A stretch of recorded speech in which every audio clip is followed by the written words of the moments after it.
Bob Mueller is getting a new boss pretty soon. This will be his third during the Trump administration, and today was actually the first time that one of Mueller's supervisors ever faced a committee backed by a Democratic majority. This is a new development. Members of Congress grilling outgoing acting Attorney General Matt Whitaker, who has been widely criticized as both underqualified for his job and not all that serious about Mueller's independence. Well, today, he showed that not just by being combative, which is common in hearings, but by being combative in an unusually rude and even juvenile way, to a degree that the New York Times reported today Whitaker's conduct at the hearing was a, quote, remarkable breach of decorum. Whitaker clashing with Democrats, calling him out for ducking all kinds of questions. There's no sentence in the U.S. Constitution that says the sitting president of the United States cannot be indicted, correct? Congressman, because that is the opinion of the Office of Legal Counsel. I don't actually care what DOJ policy is. I'm asking about the Constitution. It's a yes or no. As you know, I would have refer it you right here. I have a copy myself. Right. I'm just going to, Mr. Chair, I'm just going to submit the U.S. Constitution for the record and say, no, that sentence is not in there. Democrats also confronting Whitaker about his own job qualifications. This hearing is important because there are many Americans throughout the country who are confused. I'm confused. I really am. We're all trying to figure out, who are you, where did you come from, and how the heck did you become the head of the Department of Justice? So hopefully you can help me work through this confusion. All right, well, I mean, Congressman, Mr. Whitaker, that was a statement, not a question. Okay. I assume you know the difference. Some Democrats scolded Whitaker for the breaches of decorum noted by the New York Times. Can the clock be restored? It was. I'm sorry, what was your, I don't know if your time's been restored or not. Mr. Attorney General, we're not joking here, and your humor is not acceptable.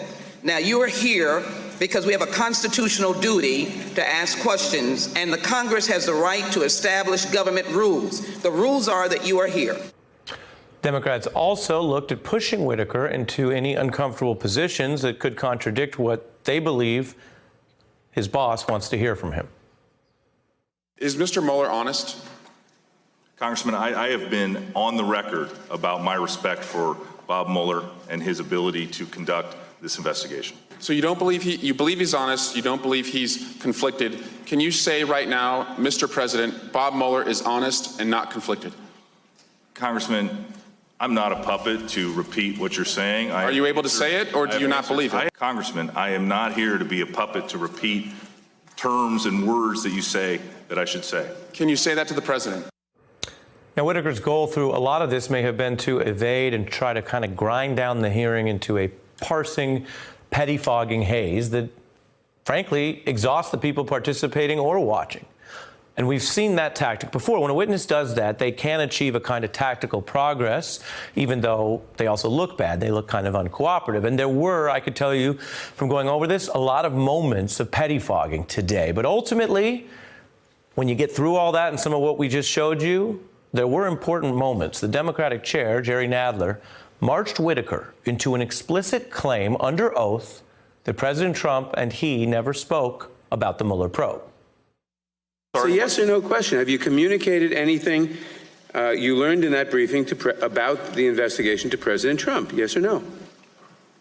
Mr. Chairman, as I've said earlier today in my opening remarks, I do not intend today to talk about my private conversations with the President of the United States. But to answer your question, I have not talked to the President of the United States about the special counsel's investigation. Boom. Not talked about it. And that's under oath. So either it's true, or if it's something other than true, in the end of the day, Bob Mueller and other people may ultimately provide the evidence on that. So that's why these hearings can matter. Whitaker also stated under oath that during his admittedly brief tenure, he says he hasn't had any occasion to make a direct decision about what Mueller would do. In other words, Whitaker testifying today that the things that Mueller has done while they were overlapping at DOJ, like indict Roger Stone, did not involve Whitaker interfering. We have followed the special counsel's regulations to a T. There has been no event, no decision that has required me to take any action, and I have not interfered in any way with the special counsel's investigation. Getting that under oath also matters. Now, we didn't show you in all of these exchanges the amount of work it took some of those members of Congress to get Whitaker to actually make those statements. There was back and forth, grandstanding, and as I call it, pettifogging. So we are left with a question after all of this, given that some of those answers were under oath and sound pretty good. Why was it so hard to get Whitaker to say anything during his testimony? Why did it take so many times to get him to answer basic questions about Mueller? And why did he hold back in some other areas? Joining me now is Matt Miller, a former official with the Justice Department under Eric Holder, an MSNBC analyst, and Lisa Graves, former chief counsel for nominations to the Democrats on the Senate Judiciary Committee. Good evening to both of you. Good evening. Good evening. I put the question first to you, Matt. Why was it hard when, as we showed, some of the answers did come through? Well, look, I think he was trying to play this game all day long where he was saying, very clearly, look, I'm not going to talk about conversations with the president. But then when it was advantageous to him, when the answers were actually acceptable answers, he would talk about the conversations with the president. But I think what he was doing there is, you will see this sometimes with witnesses, and it's a tell. When you say that there is a red line in some areas that you won't discuss, and then you breach that line in some areas and you don't in others, it's a clear sign that in the other areas, there's information that you're trying to hide. So I take him at his word that he hasn't discussed the Mueller investigation with the president, because I don't think he would have gone up here looking to lie. He knew that question was coming. But then when you look at his answers about the Southern District of New York probe, where it's been reported that the president weighed in with him and asked him why more wasn't being done to control those prosecutors after they named the president individual one in the filings, and he refused to say whether he'd had conversations with the president about that. I thought that was a tell. I mean, Lisa, what do you... It's a confirmation, basically. Well, I can't go that far, but Lisa, what do you think of Matt's point there? You basically have two big probes, Mueller in D.C. and the feds in New York. All this crazy stuff we're talking about, the Inquirer and the hush money payments and the immunity deal, that's all the feds in New York.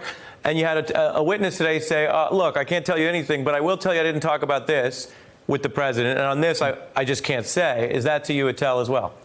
I do think it's a tell, and I think that Whitaker was very evasive in these hearings. I think that he was clearly trying to run out the clock, basically, knowing that the Senate is moving to confirm pretty soon Barr to be the Attorney General, notwithstanding the tremendous concerns people have about him.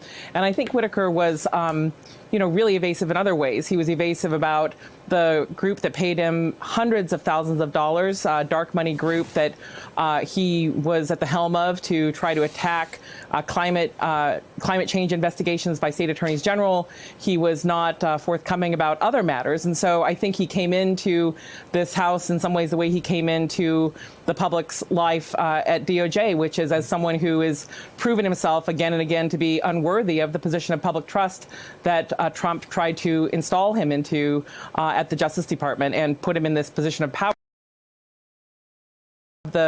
I think the real wherewithal to hold such an important position for our country. And Lisa, did you think at a basic level he wasn't that good at even doing the evading and the ducking? That's right. He wasn't very good. He was rude. He was contemptuous. He seemed in some ways to really misunderstand even the role of the chairman in setting the clock for questions. And so I think he did not acquit himself well. Did he think it was like a shot clock where it ends because the chairman controls the time? And I worked in the Senate, but I feel like if you've watched one of these hearings, you might know that. Yeah, it was really stunning. I mean, it was just really an incredible performance. I think that this certainly, if nothing else, I think it dooms him from any other position of any kind, really for the rest of his career. He shouldn't have had this position, but his performance today, is one that I think is an embarrassment to the United States Department of Justice, where I previously worked. I think it's embarrassing the United States to have someone who's so contemptuous, who's so unfit for that role, come and play the way he did before our United States House of Representatives. The flip side to this, Matt, I think goes to the way that we see Mueller's strategy through what we don't see, by which I mean that other prosecutors have done this job in different ways.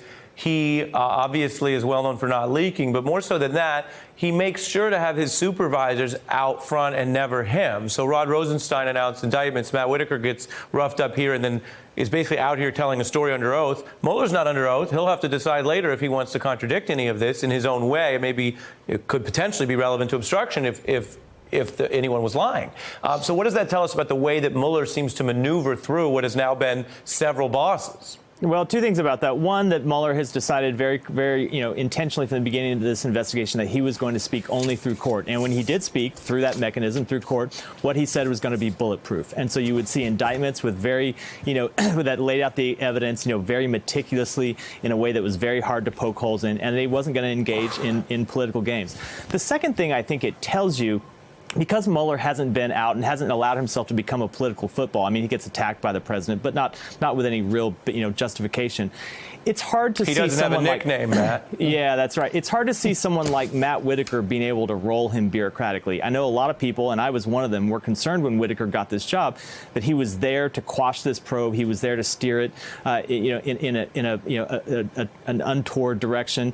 And we're now at the end of Matt Whitaker's tenure, basically, and he hasn't been able to do that. And I think, what we saw today, this is not the kind of sophisticated legal and political mind that's going to be able to win an internal bureaucratic fight with someone like Bob Mueller or someone like Rod Rosenstein.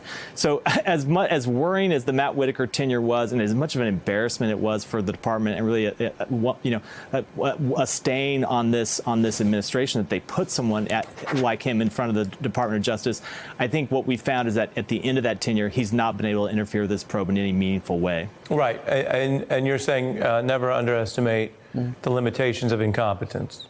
Yeah, exactly. We've seen that many times in this administration. Matt Miller and Lisa Graves, thanks to both of you. Thanks for checking out our YouTube channel. Subscribe by clicking on the button below for more from The Last Word and the rest of MSNBC.